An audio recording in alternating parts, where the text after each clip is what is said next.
Hello, welcome back. നോമ്പും ചൂടും കൂടെ ഒരുമിച്ച് വരുന്ന ഈ ഒരു സമയത്ത് നമുക്ക് ഏറ്റവും കൂടുതൽ ആവശ്യം പലതരത്തിലുള്ള വെള്ളം തന്നെയാവും അല്ലേ. വളരെ എളുപ്പത്തിൽ ഉണ്ടാക്കാൻ പറ്റുന്ന 2 തരം ഡ്രിങ്ക് റെസിപ്പീസാണ് ഇന്ന് ഷെയർ ചെയ്യുന്നത്. അപ്പോൾ ആദ്യം നമുക്ക് ഇപ്പോൾ ട്രെൻഡിങ് ആയിട്ടുള്ള ഈ ഒരു വൈറ്റ് കളറിലുള്ള ലെമൺ ജ്യൂസ് എങ്ങനെയാണ് ഉണ്ടാക്കുന്നതെന്ന് നോക്കാം. ജ്യൂസ് ജാറിലേക്ക് കുരു കളഞ്ഞ ഒരു പകുതി നാരങ്ങ ഇതുപോലെ 3 or 4 ആക്കി കട്ട് ചെയ്തിട്ട് കൊടുക്കാം. 6 അല്ലി പുതിനയില ഇട്ട് കൊടുക്കുന്നുണ്ട്. വലുതാണെങ്കിൽ 3 or 4 ചേർത്ത് കൊടുത്താൽ മതി. മധുരത്തിന് വേണ്ടിയിട്ട് 3 ടേബിൾ സ്പൂൺ കണ്ടൻസ്ഡ് മിൽക്ക് ചേർത്ത് കൊടുക്കാം. ഇനി ഇതിലേക്ക് തണുത്ത 2 ഗ്ലാസ് വെള്ളം ചേർത്ത് നാരങ്ങാത്തൊലി അധികം അരയാതെ ഒന്ന് അടിച്ചെടുക്കണം. അടിച്ചെടുത്ത ശേഷം ഉടനെ തന്നെ ഇതുപോലെ അരിപ്പയിലൂടെ ഒഴിച്ചു കൊടുക്കാം. നാരങ്ങ അധികം അരഞ്ഞു പോകരുത്. ഇനി ഇത് നീളമുള്ള 2 ഗ്ലാസ്സിലേക്ക് ഉടനെ തന്നെ സെർവ് ചെയ്യാം. അപ്പോൾ ഇത്രയേ ഉള്ളൂ. വളരെ എളുപ്പത്തിൽ ഉണ്ടാക്കാൻ പറ്റുന്ന ഈ ഒരു ലൈം ജ്യൂസ് ഇതുവരെ ട്രൈ ചെയ്യാത്തവരുണ്ടെങ്കിൽ ഒന്ന് ട്രൈ ചെയ്ത് നോക്കിയിട്ട് നിങ്ങളുടെ ഫീഡ്ബാക്ക് അറിയിക്കണേ.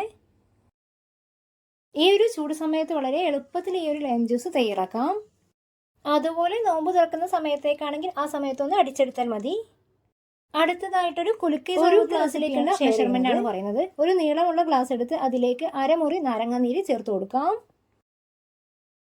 ഇനി ഇതിലേക്ക് ഒരു വലിയ സ്പൂൺ കസ്കസ് വെള്ളത്തിൽ കുതിർത്ത് വെച്ചത് ചേർത്ത് കൊടുക്കുന്നുണ്ട്. ഇനി ഇതിലെ മെയിൻ ഇൻഗ്രീഡിയന്റ് ആയിട്ടുള്ള റൂ അഫ്സ 2 ടേബിൾ സ്പൂൺ ചേർത്ത് കൊടുക്കാം. 3 or 4 പുതിനയില ഇട്ട് കൊടുക്കാം. ഒരു നുള്ള് ഉപ്പും കൂടെ ചേർത്ത് കൊടുക്കുന്നുണ്ട്. മധുരം വേറെ ചേർക്കേണ്ട ആവശ്യമില്ല, റൂഹ് അഫ്സയിൽ തന്നെ മധുരം ഉണ്ടാകും. ഇനി കുറച്ച് ഐസ് ക്യൂബ്സ് ഇട്ട് കൊടുക്കാം. ഇനി ബാക്കി ആവശ്യത്തിനുള്ള വെള്ളവും കൂടി ഒഴിച്ചു കൊടുക്കാം. ഇനി ഈ ഒരു ഗ്ലാസ് ടൈറ്റ് ആയിട്ട് നിൽക്കുന്ന വേറൊരു സ്റ്റീൽ ഗ്ലാസ്സിലേക്ക് ഇറക്കി വെച്ച ശേഷം നന്നായിട്ടൊന്ന് കുലുക്കിയെടുക്കണം. വെള്ളം പുറത്തേക്ക് പോകാത്ത രീതിയിൽ നന്നായിട്ട് ടൈറ്റ് ചെയ്ത് അടക്കണം. നന്നായിട്ട് കുലുക്കിയ ശേഷം നീളമുള്ള ഒരു ഗ്ലാസ്സിലേക്ക് സെർവ് ചെയ്യാം. അപ്പോൾ ഇത്രയേ ഉള്ളൂ. പുതിയൊരു റെസിപ്പിയുമായി വരുന്നത് വരയ്ക്കും ബൈ.